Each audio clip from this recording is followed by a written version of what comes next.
Hello everyone. In the previous video, we discussed about compile time initialization of an array. In compile time initialization of array, we declare the elements of the array in the program itself, right? So where we discussed the initialization of integer type, floating type, character type elements, and also we discussed that when we omit the size of the array, the computer will automatically allocate the space required for the number of elements in an array. And one more thing, we also learned that the number of elements in an array should not be more than the size of the array. Then computer will give an error, right? These things we must keep in mind whenever we initialize an array.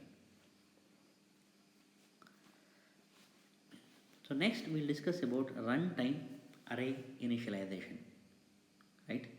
So here what we do, we initialize the array. That means user need to enter the value or the computer will start accepting the value during different runs of the program. Whereas in compile type initialization of array, we need to enter the elements of the array in the program itself. Now it is also used for initializing large arrays or array with user specified values. So for example, sometimes user need to enter the options or large array it is there, right? So that has to be read from the file in the hard disk or computer hardware, right? As for example 1000, 2000 data are there. So those cannot be manually entered in the program itself. Then what we can do, we can automate the program to read all those values from the local disk when the program is running, right? So an array can also be initialized at runtime using scanf function also. So this is an example to demonstrate the runtime initialization of an array. So here I have declared I and an array of size 100 with name sum as integer, and here I am using a for loop. So this is I is equal to 0 initialization statement, and this for loop should run as long as I is less than 100. If I give value I 100, the program is terminated, and increment statement for every loop I value is increased by 1. So now here I am using if step. If I is less than 50, right? Our current I value is 0, therefore this condition is true, therefore it enters this loop. Sum of I means sum of 0, that is the first element of an array, is 0.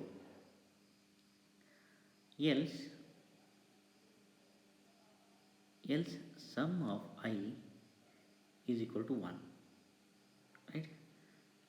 And so again next it will go here, again it starts here, I value 1. So again it is less than 50, second term is also 0, right? So up to 50 terms, what it does, it will enter the value of first 50 terms as 0, else it will go there and next 50 terms it will enter as 1, right? So therefore this is a program to make first 50 elements of an array sum are initialized to 0, while the remaining 50 elements are initialized to 1 at runtime, right? We can also use a read function such as scanf to initialize an array. For example, the statement int x of 3, right? Scanf %d and x of 0 and x of 1 and x of 2, right? When we enter the value, when we enter 3 values, those 3 values are stored for 0, 1 and 2. But when you have large number of elements, you cannot manually enter the values of an array. There what you can do, you can either read from the local disk or you can make the program expression in such a way that so it will automatically initialize the value or depending on the index of the array elements. Okay, this is about compile time initialization of array.